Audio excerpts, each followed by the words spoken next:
বললেন ভাগবত আসরে এসে কোনো ভক্ত যদি একবার হরিনাম কৃষ্ণনাম শ্রবণ করতে করতে যদি বদনে যদি রাধা নাম উচ্চারিত করতে পারে তাহলে তার রাধা গোবিন্দের অপরাগী লীলাকীর্তন আস্বাদন করা সার্থক হয়ে যাবে।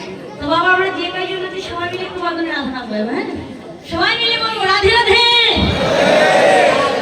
এই যে বাবাটা মৃৎ শব্দের অর্থ হচ্ছে মাটি, দোম শব্দের অর্থ হচ্ছে দেহ। ওই মৃদঙ্গ দেখবেন মাটির তৈরি চামড়ার ছাউনি, ঠিক আছে?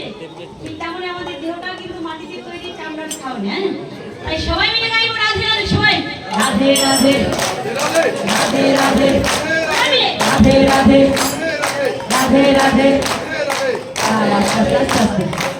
এই যে মায়েরা, আপনাদের লজ্জা ধরেছে?